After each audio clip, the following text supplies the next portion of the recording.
The test is in 4-part, Part 1, Part 2, Part 3, and Part 4. Now look at Part 1. Part 1. I have with me in the studio today Dr. Stephen Phillips, author of the new book Silver Lining, which is an investigation into UFOs. First, you have some time to look at questions 1 to 4.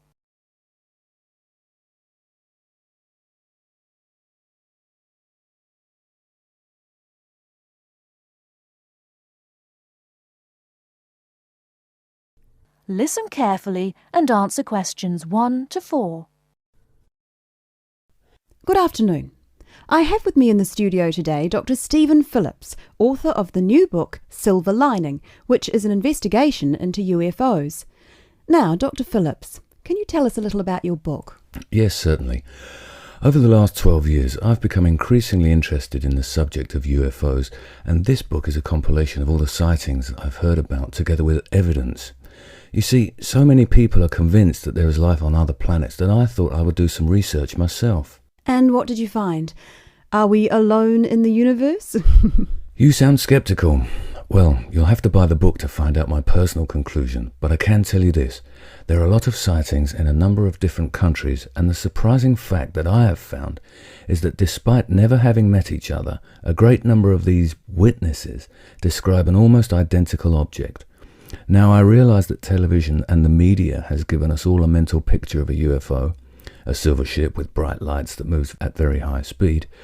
What interested me was that in all the eyewitness accounts I heard, people gave very precise and detailed descriptions that varied only slightly.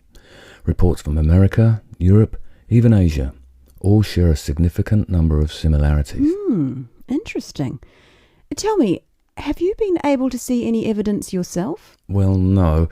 My aim in writing this book was not really to present my own opinion, but to gather all the information available and collate it into a kind of reference guide. Personally, I don't have anything much to add apart from the conclusions that I've drawn from the accounts I've heard. I understand that there is a strong body of opinion that claims there is hard evidence that is being suppressed by the American government. Could you comment on that?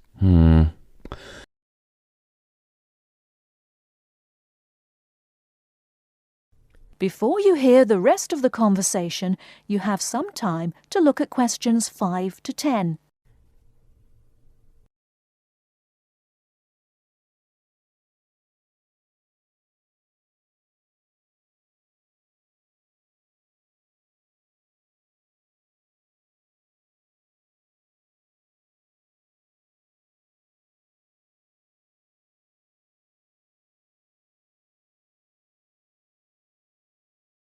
Now listen and answer questions 5 to 10. Personally, I don't have anything much to add apart from the conclusions that I've drawn from the accounts I've heard. I understand that there is a strong body of opinion that claims there is hard evidence that is being suppressed by the American government. Could you comment on that? The second chapter of my book actually talks about a place in America that has often been in the media, Area 51. Area 51? Yes, it's a military base in New Mexico. In 1947, a man called McBrazel claimed... Sorry, who? McBrazel. That's M-A-C, capital B-R-A-Z-E-L. Anyway, McBrazel claimed to have found pieces of an alien spacecraft on his farm in Roswell. Now, many people believe that this was true and that the government of the time took the debris.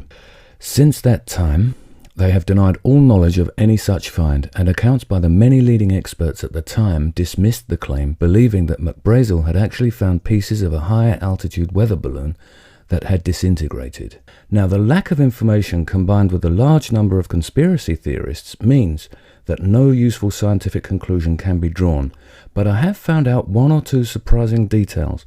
Again, you'll have to buy the book if you want to find out more. Okay. Now, I understand that an overwhelming majority of UFO sightings occurred in America. Do you find that in any way relevant?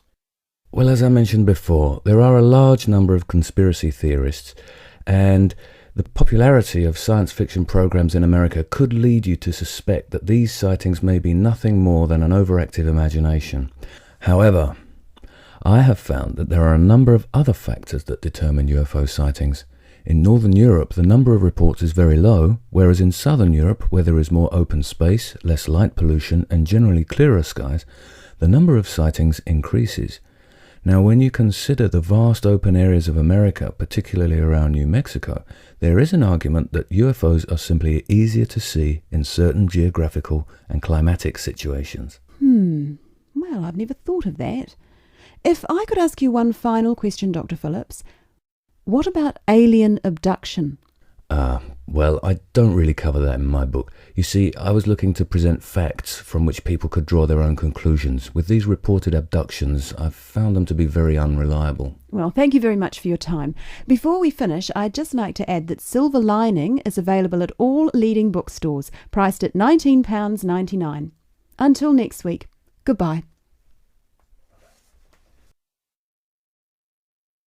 That is the end of part 1. You now have half a minute to check your answers.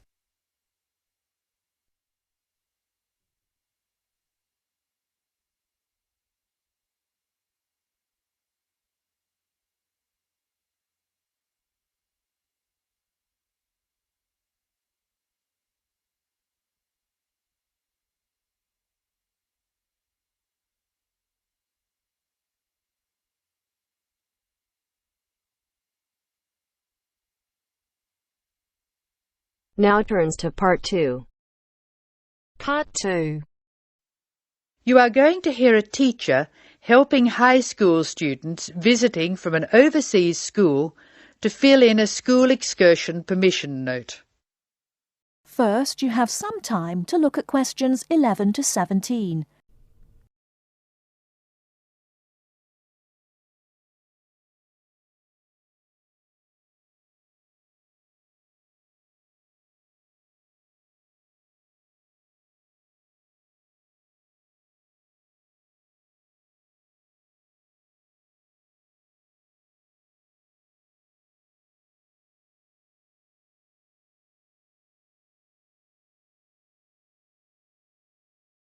Now, listen carefully and answer questions 11 to 17.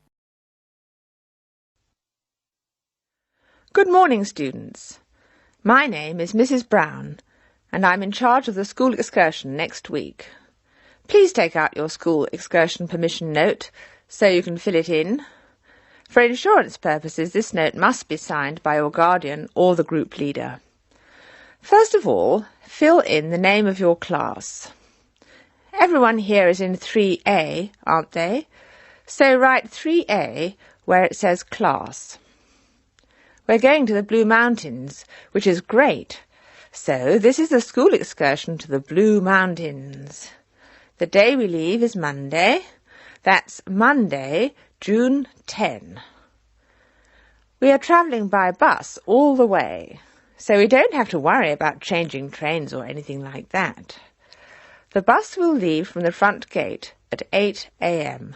I know we usually use the side gate, but because of the roadworks we will be using the front gate when we leave. However, when we return, the roadwork will be complete, so we'll use the side gate. We expect to be back at 6 p.m. It's going to be a lovely day. Your teachers will give you tasks to do when we arrive. We'll provide fruit and fruit juice on the bus, but you must bring your own lunch. While we're on the excursion, we'll be moving around a lot in some fairly rough country. Be very careful to wear strong shoes. It's very important that you look after your feet very well. Now, does anyone have any questions they want to ask? Before you hear the rest of the talk, you have some time to look at questions 18 to 20.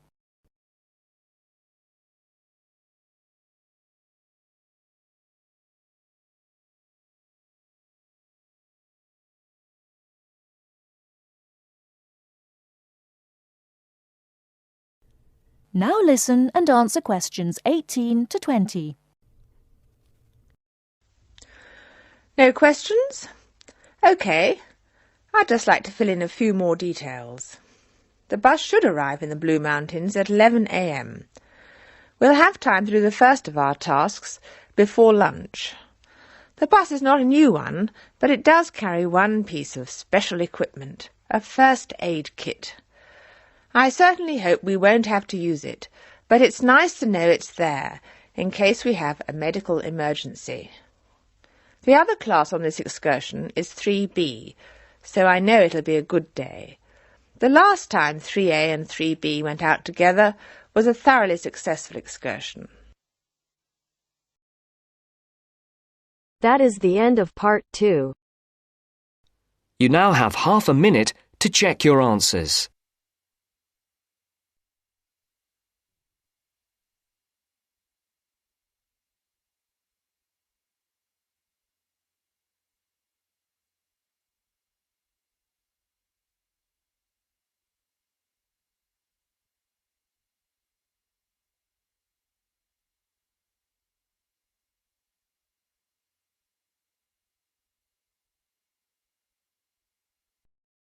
Now turns to part 3.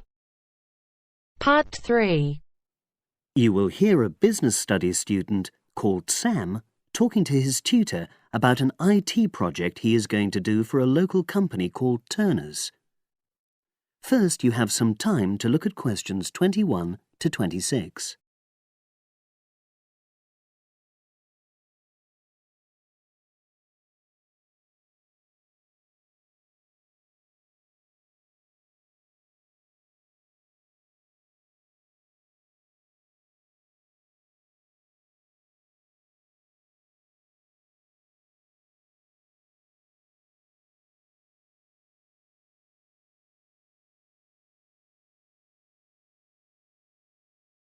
Now listen and answer questions 21 to 26. Hello, Sam. Come in and sit down. Thanks. You're here to discuss your company-based IT project, aren't you? Yes, I've been to see the manager and he's given me a lot of ideas about projects that the company would find useful, but I wanted to ask your opinion about them before I choose one. Yes, that's fine. Now, this company's called Turner's, isn't it? That's right. It's a small engineering company. They make machine components for trade use. They're well established. They started in 1976, but they're a bit old-fashioned. Okay. And what kind of projects did Turner's suggest you could do for the company? Well, they want some improvements made to their customer database. The one that they've got at the moment isn't very useful in some ways. I had a quick look at it. That would be a very straightforward project, and it'd be simple enough to evaluate, but I don't think you'd get enough out of a project like that. You wouldn't learn anything new. Well, another project they suggested is to do with their online sales catalogue. At the moment, customers can look at their products, but they can't actually order them online, which must affect their competitiveness. But I said I thought it would take too long. It's quite a big task. You're right. It's too much for the time you've got. It's a pity, though. Then they want some help with their payroll system. At the moment, the way they calculate pay involves a lot of manual accounting. I suggested they could have a system where employees register electronically when they arrive and leave work, so the hours they do could be transferred automatically. I think you'd get a lot out of a project like that. It would extend your skills, but it wouldn't be too much to take on. A student did something similar a couple of years ago, but this is slightly different. Well, then they need help with their stock inventory. They do everything manually. Really? Yes, and it takes so much time. It's probably very inaccurate, too. An electronic inventory would probably be the biggest single benefit for the company. I'm surprised they haven't had it done before. I know. Then they wanted to improve their internal security. The manager had visited other companies where the staff use swipe cards to access various areas of the building. It sounded useful, but the trouble is I'm not really sure how to do it. Well, I think you're right in that assessment. At the moment, it's probably a bit beyond your level of knowledge. Is that all? Just one more. Customer service. They want to be able to collect feedback from their customers in a more systematic way. At the moment, it's a bit of a mess, and they probably lose business as a result. Would that involve you going to see customers at their own premises? because in that case you might have to do a fair amount of traveling, and that would incur expenses that haven't been agreed with these companies. I never thought of that. Well, it might not be a problem, but it's something that needs clarifying. Well, I hope that's been helpful in narrowing down the options. Yes, it has, thanks. I'll be able to make a decision now. But while I'm here, can I talk to you about coursework? Sure. Now you have some time to look at questions 27 to 30.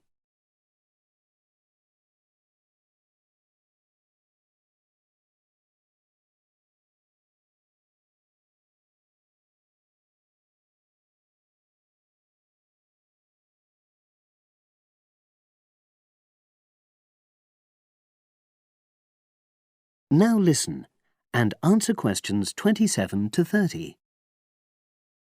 I'm not very happy about the way our group assignment is working. There are some problems. Oh dear. Are people just not getting on with each other? That's the worst thing. Actually, we're all friends, it's not that. But when we're having a discussion about the assignment, one or two people end up doing all the talking and the rest don't say anything. It's a bit frustrating because we need plenty of debate. Well, that's a common observation. You're studying in a group with people from all over the world, and you all have your own ways of participating. In some places, students are more used to listening than talking, and vice versa. I suppose you're right. I'll try to remember that. Does everyone pull their weight as far as sharing the workload is concerned? I'd say they do, yes. And our group elected a leader. She's very good at making sure no one's overloaded. But personally, I feel that there are just too many of us in the group. Whenever we try to arrange a meeting, there's always at least one person who can't make it. It's not anyone's fault, it's just that we've all got slightly different timetables. Well, I'm glad you've talked to me about it. Feedback is always useful. Is there anything else you're concerned about? There are a couple of problems with lecturers that all the students are talking about.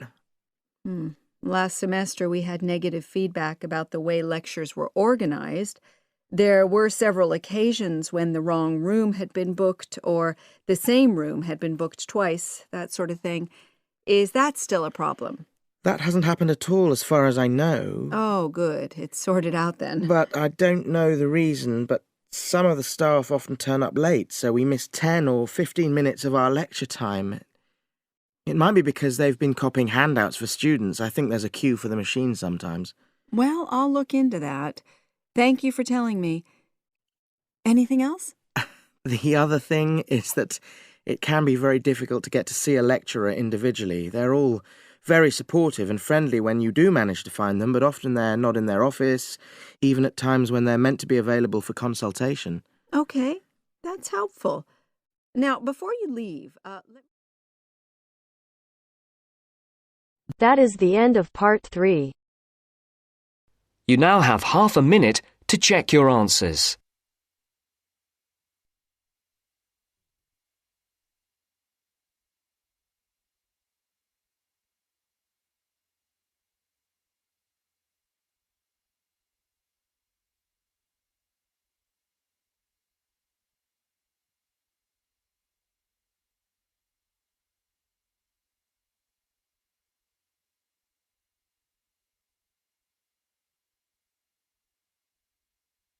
Now turns to part 4. Part 4. You will hear an interview with a marketing director. First, you have some time to look at questions 31 to 34.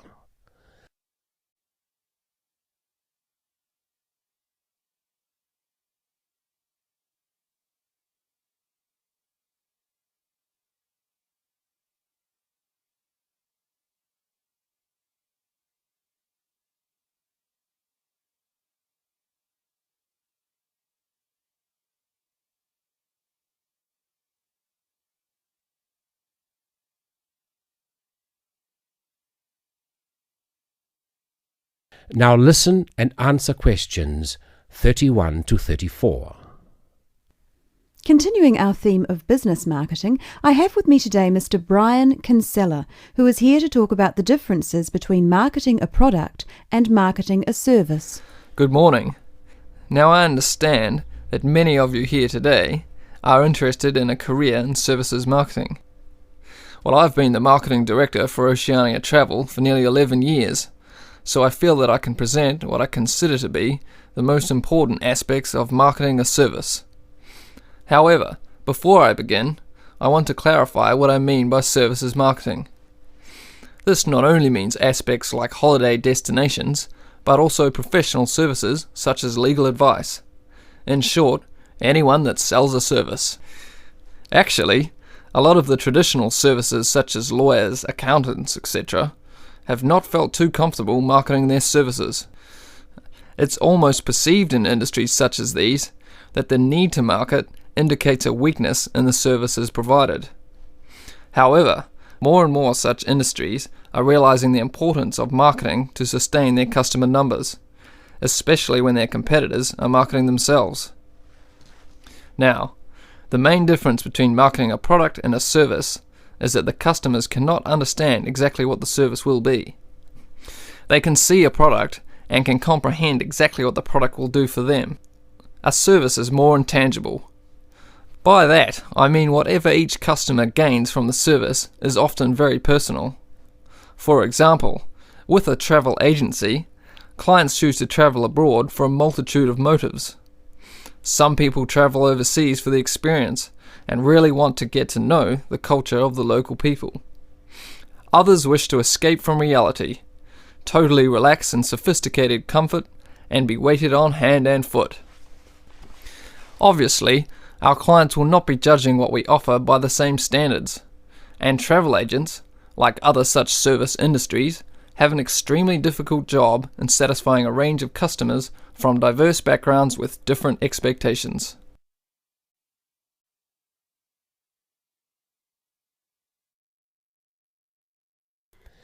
Before you hear the rest of the recording, you have some time to look at questions 35 to 40.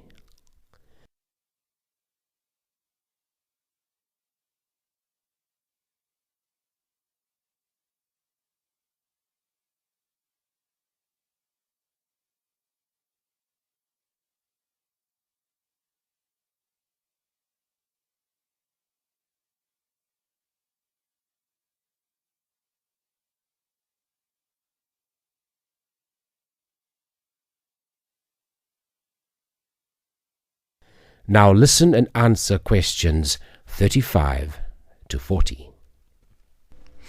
Our company has overcome this dilemma in a number of ways. First of all, our travel consultants are given extensive training in customer service and buyer behavior. Our aim is not just to be a profit-making organization, but also to meet and exceed the expectations or dreams of our clients. Our mission statement, in fact, is primarily to offer a service which is above and beyond the hopes of our clients. In addition, we regularly visit the tourist destinations we promote and inform all of our staff about any changes in specific areas. Not only is it important to be fully informed about every possible aspect of the service you are marketing, it is also essential to constantly improve the service offered. At Oceania Travel, we regularly conduct surveys with all of the people that visit our resorts of choice. Any negative feedback we try to remedy at once. Our clients are met by a company representative during their stay, and we have a set procedure for dealing with any complaints.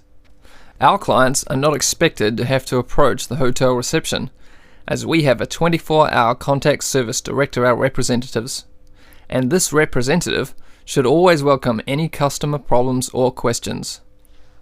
In the event of a complaint, the representative will then try to remedy the complaint with the hotel. If the problem cannot be rectified by the hotel manager, our representative is authorized to remedy the situation him or herself. For situations beyond the representative's authority, our complaints department is contacted. The complaints department guarantees a solution within the day. If the customer is still not satisfied, they are welcome to approach our head office on their return. So you see that marketing a service is catering more for the client's expectations than anything else, and it is that which makes services marketing a very intricate business. Now that's the end of my presentation, But if there is anything you want to ask, then please feel free to do so. Thank you. That is the end of part 4. You now have half a minute to check your answers.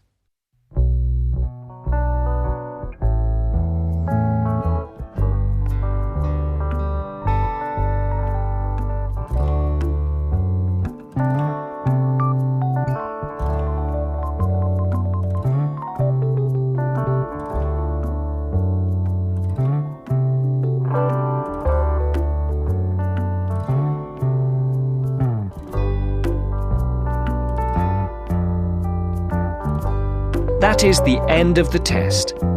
You now have 10 minutes to transfer your answers to your Ielts listening answer sheet.